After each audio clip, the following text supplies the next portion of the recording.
dari yang nahmaduhu wa nasta'inuhu wa na'udzu min syururi anfusina wa sayyi'ati a'malina may yahdihillahu fala mudilla lahu wa may yudlil fala hadiya lahu asyhadu an la ilaha illallah wahdahu la syarika lahu wa asyhadu anna muhammadan abduhu wa rasuluh.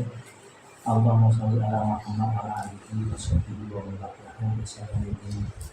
Allah Ta'ala Kitabul Karim, a'udzu billahi minasy syaithanir rajim. Bismillahirrahmanirrahim.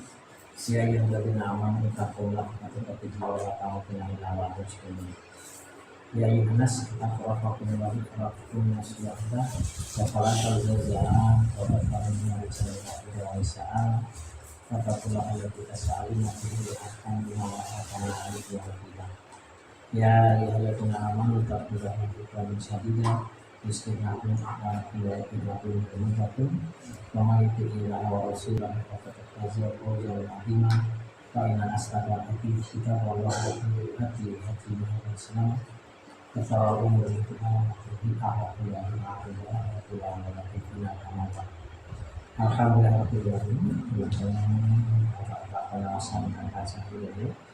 Saya kira di tahun ini membuat kota kunci syukur dalam puji-puji kepada Allah, puji pada Allah Subhanahu wa Ta'ala. Puji Allah yang sekali menikmati jenis kebenaran, kepada setiap kesempatan dari manusia yang jadi kesehatan dari setelah 500 sektor ini adalah yang tinggi tapi intinya yang ingin saya sampaikan ada kegiatan dengan administrasi mutoke kita dengan administrasi agama itu nasihat lillahi wa malaikatihi wa kitabihi wa rasulihi wa imatul mu'minin muslimin.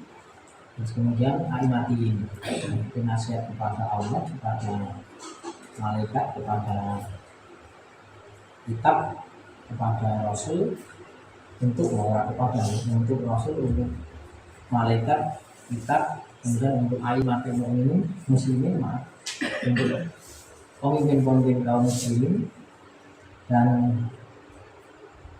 kemudian aimatihim kepada umat mereka. Yang maksudnya umat mereka itu ya kita.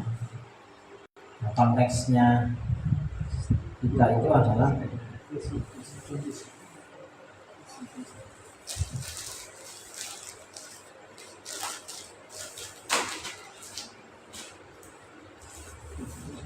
kemarin kalau mengulangi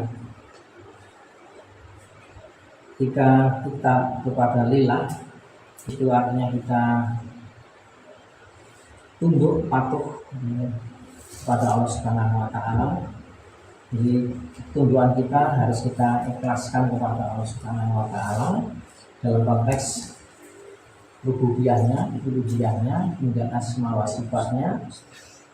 Tapi yang paling pokok dalam konteks ini adalah di uluhiyahnya, intinya di uluhiyahnya. Karena tidak mungkin kita akan menyembah Allah kalau kita tidak mengagungkan Allah dan kita tidak mempunyai pemahaman yang dalam rangka mensucikan Allah Subhanahu wa Ta'ala, tidak mungkin. Tapi bisa saja kita itu mempunyai pemahaman tentang Allah cuma pemahamannya. Ini orang menyembah kepada Allah itu bisa terjadi. Ini menyembah itu tidak mungkin kita tidak memahami tentang keagungan sifat-sifat tentang keagungan Allah. Kemarin sudah kita bahas, termasuk di sana berkaitan dengan pemahaman tentang berbagai macam tentang sifat-sifat Allah Subhanahu wa Ta'ala. Dan kemarin juga sudah kita bahas yang sudah kita bahas, walaupun tidak sedetail nanti sambil berjalan. Wa kitabihi wa wali rasuli, kepada rasulnya mengkawal kita gabung ya. Ini dengan pada poin yang keempat itu kan di Muhammadiyah itu memahami agama itu yaitu apa pandangan Islam tentang kehidupan oleh Muhammadiyah itu yang pertama bahwa agama Islam itu agama yang menyerahkan diri semata-mata kepada Allah, yaitu taufik tadi sampun menyembah. Kemudian agama semua para nabi. Semua para nabi sudah saya sampaikan kemarin. Semua para nabi dakwahnya tidak dalam rangka untuk merebut kekuasaan. Kekuasaan itu sudah ada. Zaman Persia ya eneng, zaman Romawi eneng, zaman Egypt juga sudah ada. Dulu-dulu sudah ada kerajaan. Semua para nabi dari Nabi Nuh sampai Nabi Muhammad SAW itu esensinya bukan dalam rangka menegakkan Islam dalam konteks negara, bukan dalam menciptakan konteks ini adalah khilafah, tidak, tetapi adalah dalam rangka untuk menyembah kepada Allah. Walaupun di dalam rangka untuk menyembah kepada Allah Subhanahu wa Ta'ala itu ada poin-poin berkaitan dengan ketatanegaraan. Namun dalam rangka ketatanegaraan itu bukan sesuatu yang esensi di luar daripada penyembahan, tapi itu juga masuk daripada pokok, sehingga itu tidak di Muhammadiyah itu tidak dijadikan konsep menjadi konsep yang paling utama atau menjadi visi misinya yang mengalahkan yang lain. Tidak. Kalau kita visi misinya nanti itu adalah menegakkan negara, walaupun konteksnya adalah menegakkan syariat Islam, kita akan terjebak kepada pragmatisme, tidak terjebak kepada esensi, tidak terjebak kepada dakwah para nabi. Jadi tidak akan ikhlas, tidak akan ikhlas, walaupun yang dijadikan adalah syariat Islam. Karena apa? Kita akan terjebak kepada niatan-niatan yang pragmatis. Artinya pragmatis itu hanya akan merebut kekuasaan. Karena sudah berkaitan dengan negara, itu politis. Itu politis. Bukan di Islam tidak boleh politik, tidak ada. Di Islam itu ada politik. Buktinya apa? Buktinya ada tegaknya khilafatul nubuwah, dan kemudian ada khilafatul rasyidin dan seterusnya ada. Jadi apapun yang berkaitan dengan negara itu politik. Hukum negara itu kan produk politik, sehingga di sana akan ada kesepakatan yang di Indonesia berkaitan dengan partai-partai kan, Undang-Undang Dasar, TAP MPR, pembukaan UUD 45 itu kan dasar-dasar hukum semua. Dari tata perundangan itu dari situ kan, dari pembukaan UUD 45, terus kemudian UUD 40, kemudian dari TAP MPR, kemudian undang-undang, kemudian peraturan pemerintah, kemudian peraturan presiden dan menteri dan seterusnya. Itu kan tata urutan perundangan. Itu kan semua produk dari wadah politik karena ada partai kalau di Indonesia. Sekali lagi orientasinya itu sanajan menegakkan syariat, pasti akan pragmatis, dan itu kena pragmatis bukan esensi. Nah itu pragmatis berarti bukan hakiki, bukan substansi. Substansi kita itu adalah menyembah kepada Allah. Dan ini coba tak buka ini, gurgo bukti wong yang ini bilang kan ya masalah. Dalam surat Al-A'raf, dengan yang bawa Al-Quran ya dibuka ya mau ada aplikasi yang cepat banget. 59. Itu kan bicara tentang Nabi Nuh. Laqad arsalna Nuhan ila qaumihi faqala ya qaumi ubudullaha ya qaumi ubudullaha malakum min ilahin ghairuhu. Inna sakruse ini sakruse alayat terus. Tapi yang ingin saya sampaikan berkaitan dengan ya qaumi ubudullaha malakum min ilahin ghairuhu. Terus kemudian di bawahnya pun ketika bicara tentang nabi-nabi yang lain, kalimatnya pun sama. Jadi bicara tentang Nabi Nuh 65 pada A. Wa ila'at akhahum huda qala ya qaumi ubudullaha malakum min ilahin ghairuhu. Terus sama-sama semua nantinya. Sampai kemudian 80 kepada Nabi ini Nabi Hud, Nabi Soleh pun juga demikian.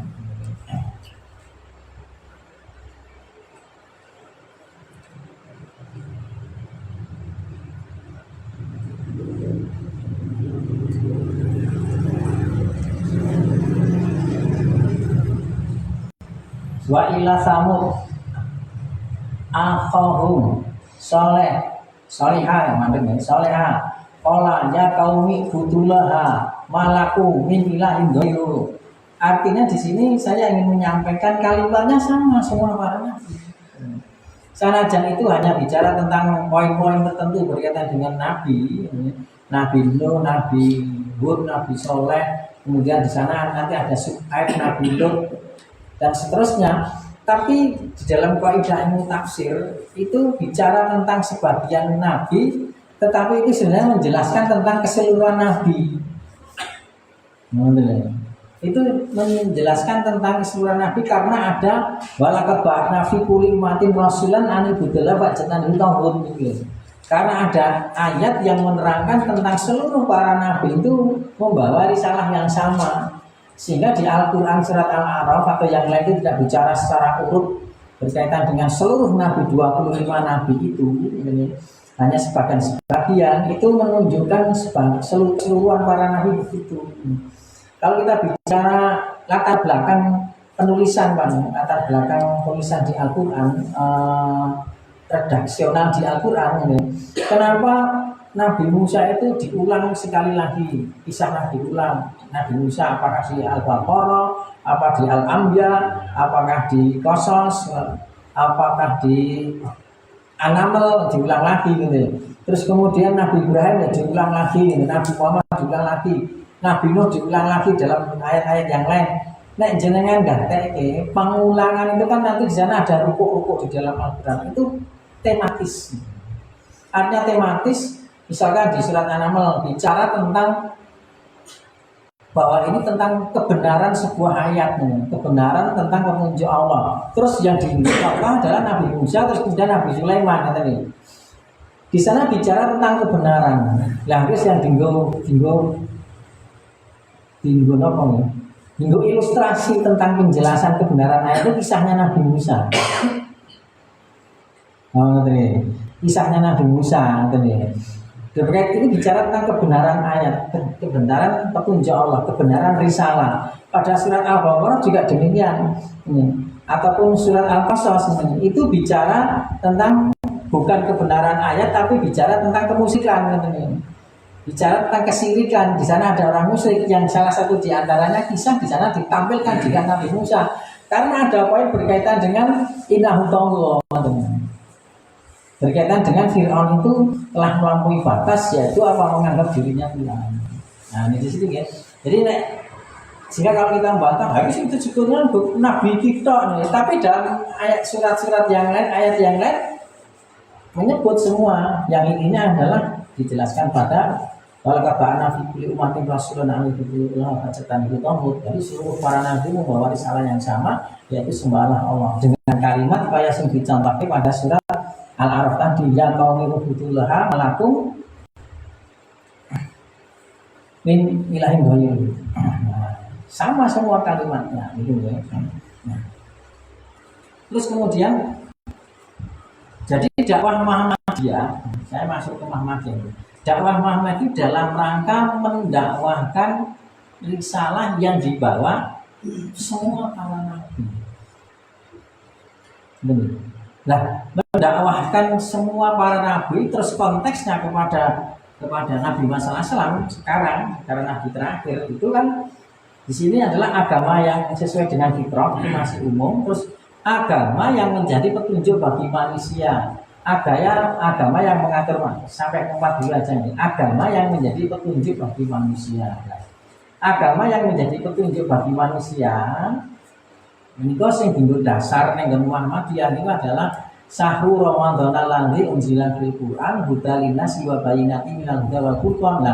Hudal linnasi, Al-Qur'an ini petunjuk bagi manusia, hudan sebagai petunjuk linnas kepada manusia, wa bayyinatin dan menerangkan minal huda dari petunjuk itu. Al-Qur'an iki wis petunjuk, tetapi juga petunjuk. Wal furqan dan pembeda. Lah konteks bayyinati minal huda wal furqan, konteks bayyinati minal huda wal furqan itu adalah bahwa ketika kita memahami Al-Qur'an, maka kita harus memahami lewat konsep kita adalah mendakwahkan dakwahnya para nabi. Nah, para nabi itu bawa risalah yang sama. Risalah yang sama itu adalah menyembah kepada Allah. Terus kemudian ketika kita konteksnya jadi umat Nabi Muhammad SAW dan membawa Al-Quran sebagai petunjuk, maka untuk menafsirkan Al-Quran itu adalah hudalinasi wa bayyinati minal huda. Di Al-Quran itu satu sisi petunjuk, di ayat yang lain ada yang menerangkan petunjuk itu. Artinya ketika kita memahami menafsirkan Al-Quran, mestinya kita mendahulukan kepada tafsirul ayat bil ayat. Tafsirul ayat bil ayat. Misalkan, contoh,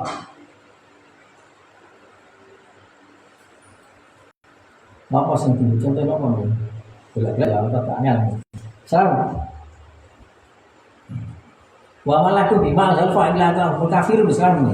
Barang siapa yang tidak berdoa kepada Allah kafir nih. Ketika Al-Quran itu menerangkan bahwa orang yang tidak berhukum kepada Al-Quran, kepada petunjuk Allah itu kafir, maka kafirnya di sini petunjuk itu harus bagaimana? Kafir harus bagaimana? Kita mencari ayat yang lain. Kita harus mencari ayat lain. Kalau tidak mencari ayat yang lain, maka kita akan menafsirkan tentang kafir ini jadi semua kafir. Karena orang-orang yang tidak melaksanakan perintah Allah itu bukan dalam bentuk had saja, bukan dalam konteks kriminal saja, bukan dalam hati itu berkaitan dengan adalah beban hukum yang disonggong, yang menjadi tanggung jawab hamba Allah ya, dalam konteks hukum-hukum sing kategori kriminal yang di sana sudah haknya, yang sudah ada sanksi hukumnya, mabuk, mencuri, zina, kan sudah ada sanksinya diterangkan dengan Al-Quran itu. Jadi konteks melanggar hukum kepada Allah atau tidak berhukum kepada Allah bukan dalam konteks had saja, dalam jarimah yang tidak ada konsep di sana, ada kepastian hukum yang sudah tertulis redaksional di dalam Al-Quran atau hadis, itu juga sebuah hukum Allah. Berapa banyak orang yang melanggar ataupun orang yang tidak melaksanakan perintah Allah yang berkaitan dengan had. Contohnya awake dhewe contoh dengan pembagian waris sing kabeh manut aturan faraid di dalam Islam rata-rata akeh ora bahkan ini akeh ora ini. Apakah kita akan mengatakan itu kafir? Kan tidak juga ini. Nah, masih banyak urusan. Intinya bahwa di sana mesti harus ada tafsirul ayat bil ayat, pengamatan ditafsirkan. Contoh nih, surat Al-A'raf 40 lagi ini contohnya contohnya Al-A'raf 40 atau 73 saya ini sempatan dulu. Innal ladzina kadzabu bi ayatina wastakbaru anha la tufattahu lahum abwabu samai wala yadkhuluna jannah hatta yalijal jamal fi samil hiyat wa kadzalika najzil mujrimin.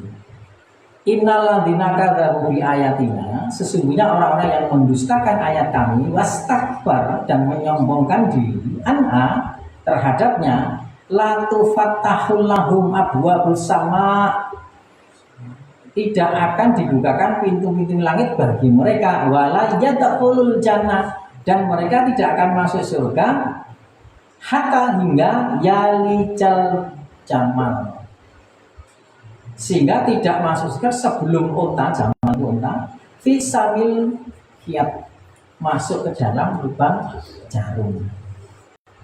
Jamal itu bisa diartikan al-jamal itu bisa diartikan tali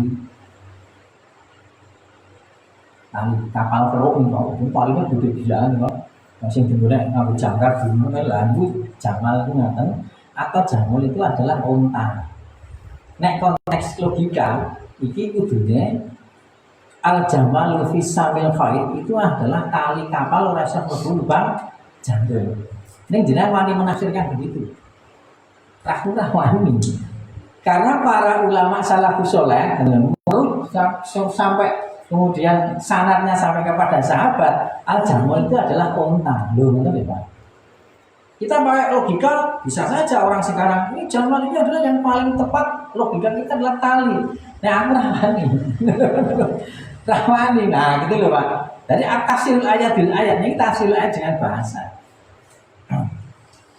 Yang saya maksud ini begini, al jamalu fisamil faid itu adalah ketika unta tidak bisa masuk ke dalam lubang jarum. Ini kenapa? Ada kan Ustadz sekarang atau kelompok jamaah sekarang yang memahami bahwa wong Islam nek wis mlebu neraka fatal Pak ini. Keyakinan semacam ini fatal. Fatalnya karena tidak merujuk kepada pemahamannya para nabi. Para nabi standarnya, para nabi rujukannya adalah setelah kita sampai kepada Rasulullah adalah sahabat, bener jenengan wis sekarang terus pinter. Ketika sudah para nabi itu sudah diadopsi ajaran itu jadi yang dibawa terakhir Nabi Muhammad SAW, maka untuk memahami apa yang dibawa Nabi SAW, kita merujuk kepada al-firqatun najiyah minas salam. Kelompok yang selamat itu bukan Muhammadiyah dalam arti organisasi, bukan LDI, bukan MTA, bukan Salafi, bukan siapa, tapi al-firqatun najiyah minas salaf itu adalah sahabat. Jika untuk memahami ke sana kita harus lewat sahabat. Nah, untuk sahabat sampai kepada saat itu 1500 tahun dibutuhkan metodologi, dibutuhkan manhaj, dibutuhkan satu sistem untuk memahami bahwa kok jaraknya 1500 tahun. Nek orang ndak kaya menafsirkan surat Al-A'raf 40 mau ngelih Pak. Itu masalahnya. Jadi harus ada metodologi. Nah kalau di Muhammadiyah metodologinya itu namanya manhaj tarjih. Nah, manhaj tarjih enter gitu. PDF ini adalah ini nyebarkan sekarang dulu dari enter nih majelis tarjih kan. Tapi itu masih umum, perlu dijelaskan yang lebih detail. Ini wong maca iki nek sing ora kira ngaji lah dong rasa maca ae. Sing mung kira jenengan mungkin lagi tertarik jopo-jopo ini kita teradong gitu nih, kita teradong yakin ketang wadi gitu nih. Nek sing ora kira ngaji ya manhaj tarjih sak diwaca. PDF sing nyebarnya dan Muhammadiyah itu tidak. Dia penjelasannya ya hari ini mau lah. Manhaj tarjih itu adalah salah satu metodologi untuk memahami ayat Al-Quran tadi. Salah satu di antaranya ada konsep tafsirul ayat bil ayat. Itu karena diambil dari konsepnya sahabat yang tidak secara eksplisit, yang tertuang lewat apa? Lewat fatwa-fatwanya ulama mazhab. Tapi perkiraan itu majelis tarjih juga ulama yang pinter isah mensarimatkan apa yang termuat secara implisit orang eksplisit di ulama mazhab, sehingga di sana diterangkan ya, Pak Nurul sudah ada mau di majelis tarjih kan disebarkan PDF-nya itu. Maka di sana adalah merujuknya ya kepada para ulama salafus salaf itu. Ulama salafus salaf itu ya sampai kepada tabi'in dan tabi'in. Generasi tabi'in itu bukan ulama salaf. Tabi'in yang telu ngoten lho. Ini bukan ulama salaf yang pimpin kok. Tabi'in karena generasi salaf itu adalah sumalafine salat ini yang telu. Sahabat tabi'in yang pindho tok.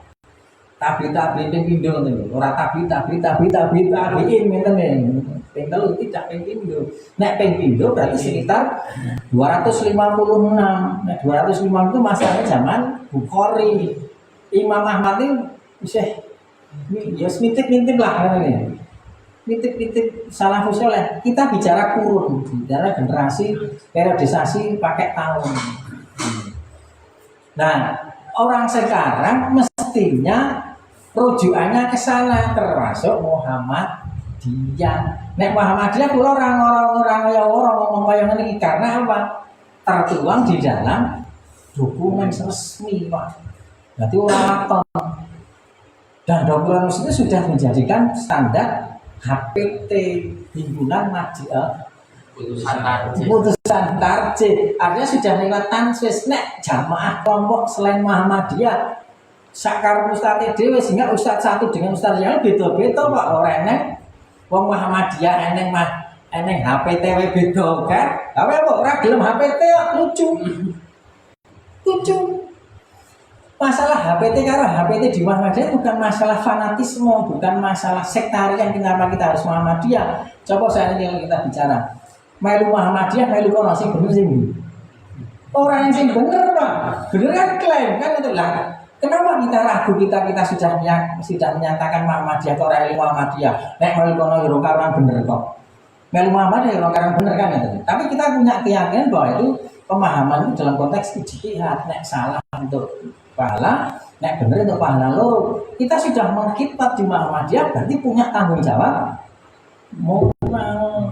Tanggung jawabnya di moral. Nek masalah bener kono orang karuan bener kene ya orang karuan bener kono ya orang karuan salah kene ya orang karuan salah. Tapi kita bisa berkhidmat. Terus kita sudah mengetahui bahwa sistem kita seperti ini. Sistem pemahaman repotnya awake dhewe orang mantep di Muhammadiyah melu kono rumangsane sistem kono kaya Muhammadiyah tapi berjenuh nang Muhammadiyah tekan kono beda banget sidane nang kono ngafiri Muhammadiyah akeh panamane rumangsane padha Muhammadiyah dan wis nyaman dengan ajaran Muhammadiyah ajaran apa yang dipahami di Islam di Muhammadiyah kepenak ning berjenuh pindah tekan kono rumangsane padha sidane tekan kono ngafir ke umat Islam yang lain termasuk Muhammadiyah yang dulu notabene dia belajar di Muhammadiyah padahal di Muhammadiyah orang ngajarke ngafir kelompok yang lain sanajan kepada sing bertentangan sama sekali contohnya sing tahlilan aku berkenceng ra tahlilan aku tetep ora tahlilan ning ora nyalahke itu nek khotbah ya nyalahke sing tahlilan ning ora nyalahke sing tahlilan itu. Lo berarti tekon itu nih masalah tanya. Lo jawaban lo ya tegas kan. Di dalam konsepnya di Muhammadiyah tentang tanfis tahlilan itu jelas tuh kayak Ustaz Mujiman itu jelas Muhammadiyah mengkategorikan itu tidak ada dalilnya. Nek Nabi mengatakan itu bid'ah kan katanya.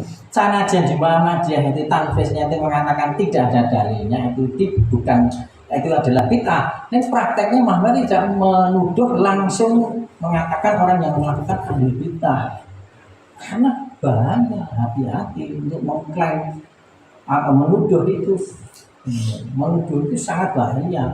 Muhammadiyah hati-hati sekali lebih Muhammadiyah masih menganggap itu sebagai perbedaan pendapat belum konteks-konteks yang lain Pak.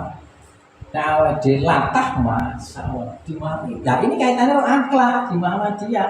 Kenapa di Muhammadiyah orang diajari latah? Sanajan kita diajari istiqomah dengan ajaran karena kita sudah tahu dalilnya dan cara pengambilan dalil sehingga kita tahu furqan tadi mana salah mana baik. Tapi dalam konteks akhlak kita tidak diajarkan untuk mengklaim diri kita yang paling benar atau kita tidak diajarkan untuk menjustifikasi yang sana adalah neraka ahli bid'ah kaya-kaya orang busuk bolong lama ponis nah kemarin jadi kemarin karakternya ini kan Muhammad itu sangat halus sekali ini ada sosok dengan kehalusannya itu udah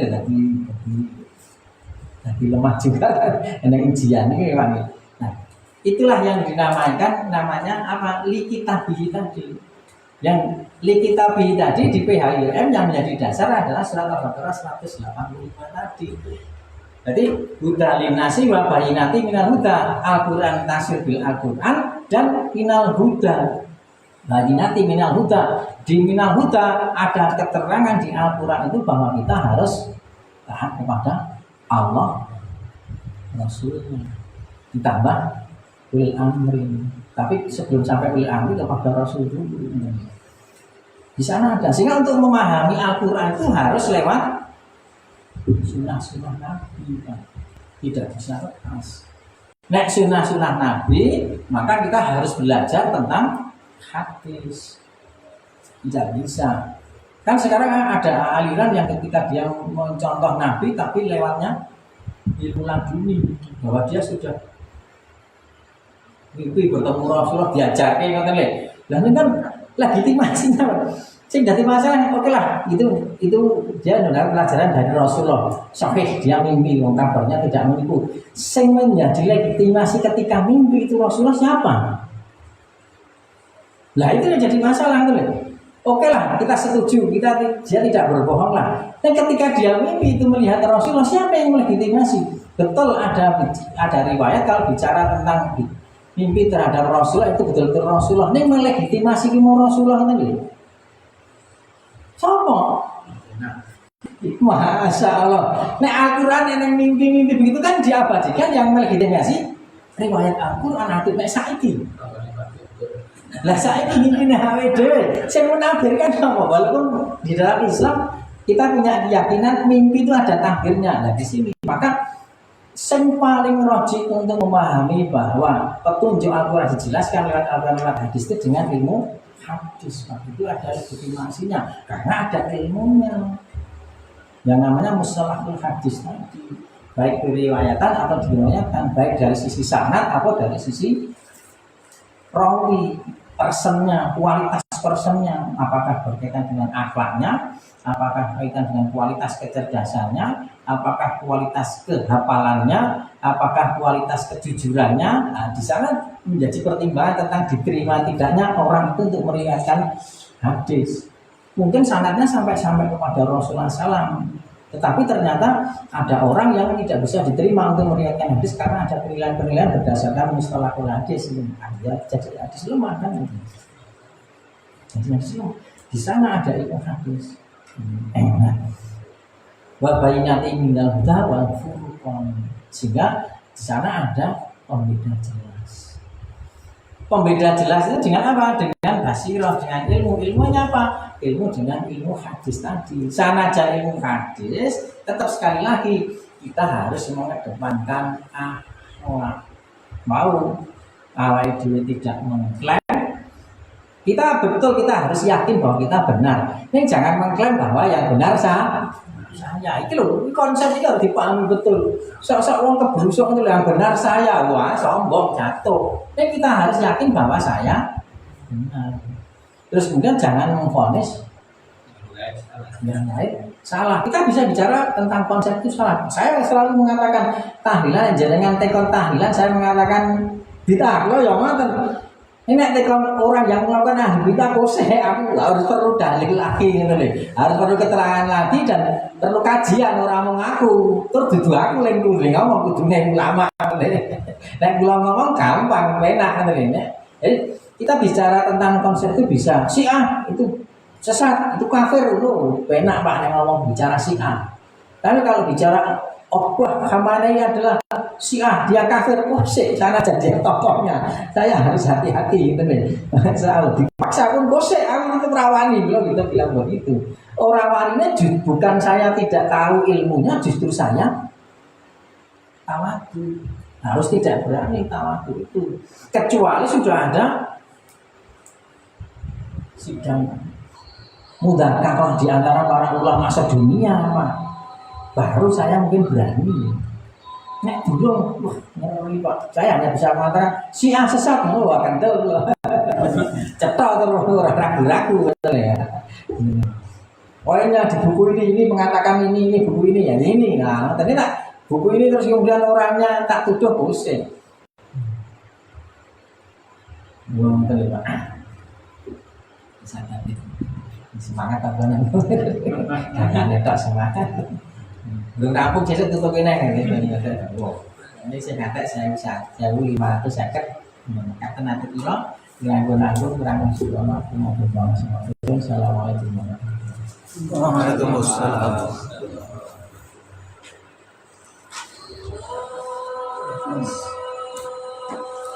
Alhamdulillah.